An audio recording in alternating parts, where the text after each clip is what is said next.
लड़कियों, चलो उठो उठो उठो उठो उठो उठो। अरे ये तो उठती ही नहीं है।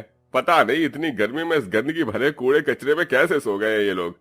खैर मुझे क्या, मुझे अपना कचरा फेंक कर जाना है। गाड़ी वाला सारा कचरा खाली करके चला जाता है, जिसमें की गंदी बात से वह गरीब पांचों बहनें उठ जाती हैं। दीदी कितनी गंदी बात आ रही है, कूड़े में से मेरी तो फ्रॉक भी गंदू गंदू हो गई है। ये मुझको माँ ने दिलाई थी। फिर 5 साल की पूजा अपनी फ्रॉक को देख देख कर बहुत रोती है। उसके संग में चारों बहनें सोनी, करिश्मा, रवीना, निशा भी उदास हो जाती है, क्योंकि वह सबसे छोटी थी।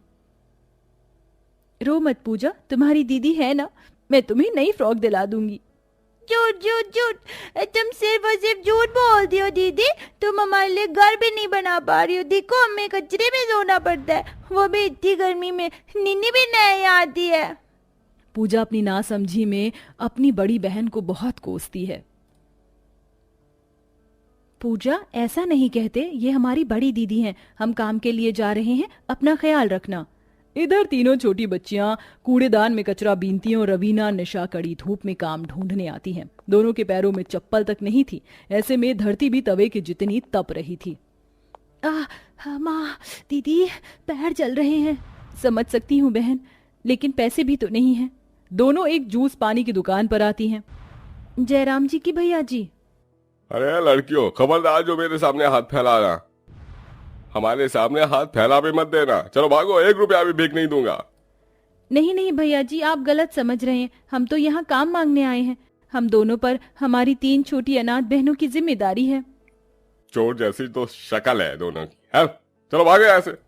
दुकानदार दोनों अनाथ बहनों के बिगड़े हुलिया को देखकर डांट कर भगा देता है। बाकी सब लोग भी ऐसा ही करते हैं। माँ बाप के जिंदा रहते बच्चे हर बुरे से बुरे दुख में भी हंसते हुए हद से गुजर जाते हैं, लेकिन जब सर से माँ बाप का साया उठ जाए तो अपने भी बेगाने हो जाते हैं। आज भी हमको किसी ने काम नहीं दिया।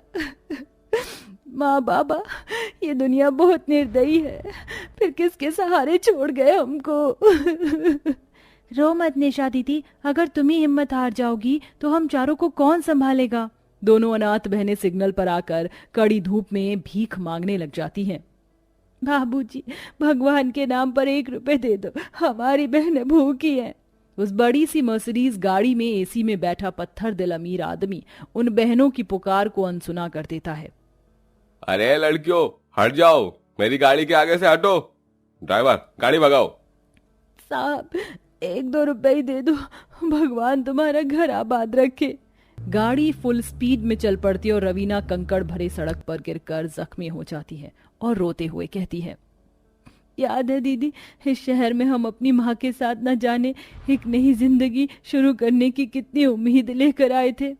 हाँ बहन, मैं कैसे भूल सकती हूँ उस नौबत को।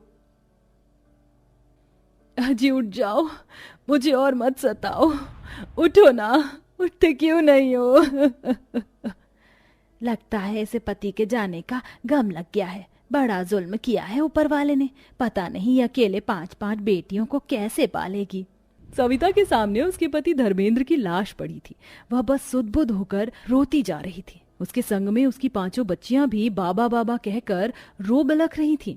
तभी सविता अपनी कलाई की चूड़ियां पटक कर तोड़ लेती है और अंतिम संस्कार कर देती है। अब मेरी बच्चियों की जिम्मेदारी मुझ पर है।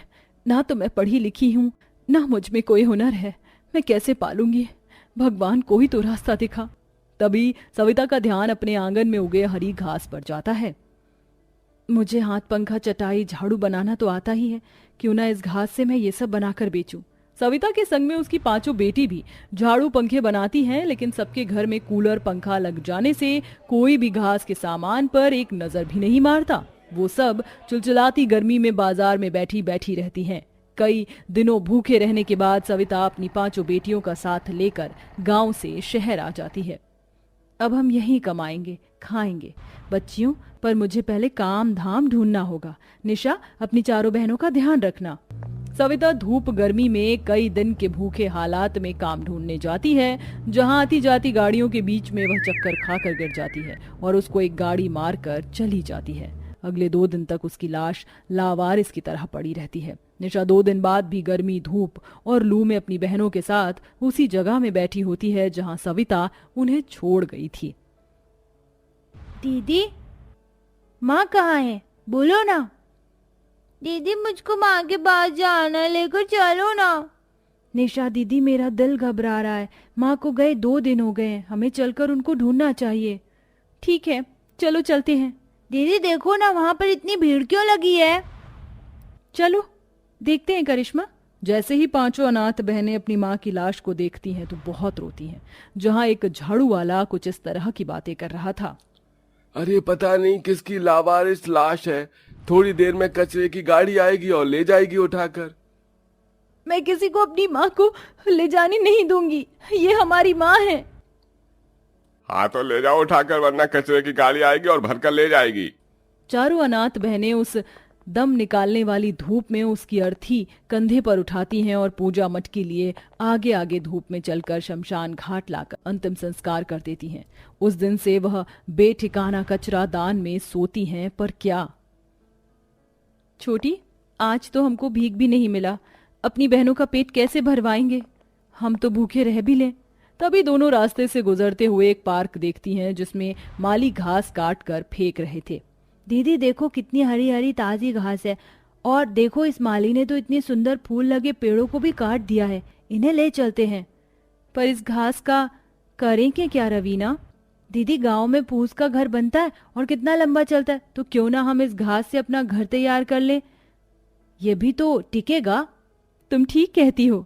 दोनों बहनें घास बटोर कर सर पर उठा लेती हैं, जिसमें एक जादुई कीड़ा भी लिपटा हुआ था और घास में वो चला आता है।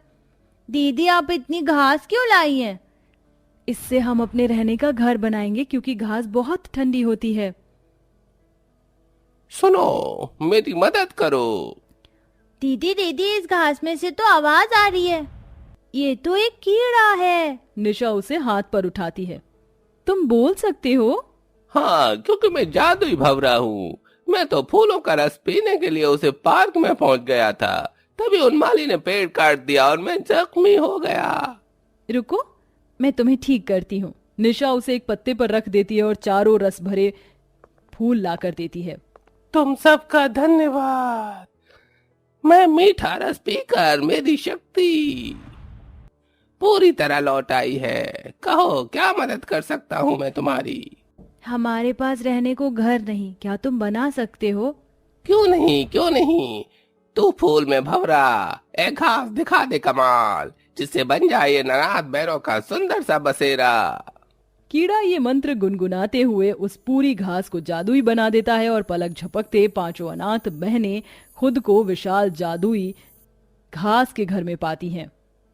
अरे वाह, ये घास का घर कितना बड़ा और सुंदर है ना सोनी दीदी? हाँ पूजा, और इस घर में तो कितनी ठंडक भी है, गर्मी भी नहीं लग रही। देखो, इसकी तो दीवार भी हरी और दरवाजे भी।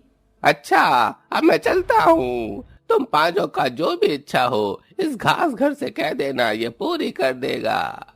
ये कहकर वह कीड़ा गायब हो जाता है। क्या सचमुच हम इस जादुई घास के घर से जो मांगेंगे वो ये देगा? तो फिर मैं मांगती हूँ कि हमारे सामने अच्छा अच्छा खाना आ जाए। और घास का जादुई घर अपने जादू से उन्हें लजीज बढ़िया खाने की थालियां देता है। ये तो सच में जादुई घास का घर है। दीदी चलो खाते हैं।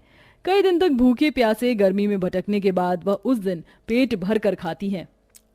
अब तो मेरा मन ठंडी ठंडी आइसक्रीम खाने का कर रहा है। प्यारे घास के घर, क्या तुम हमको आइसक्रीम खिलाओगे? और चमचमाते हुए आइसक्रीम भी आ जाती है। ये तो कमाल हो गया। प्यारे जादुई घास के घर, मुझे नए कपड़े दो ना, मेरे पास एक भी अच्छे कपड़े नहीं हैं। और सोनी की इच्छा पर जादुई घास का रंग बिरंगे सूती के सुंदर सुंदर कपड़ों की बरसात कर देता है। बारी बारी से अपने अपने मनपसंद की खाने पीने की चीज वो मांगती हैं और फर्नीचर भी, जिससे उनका घर और भी ज्यादा सुंदर हो जाता है। और अब 5 बहनें खुशी खुशी जिंदगी गुजारने लगती हैं।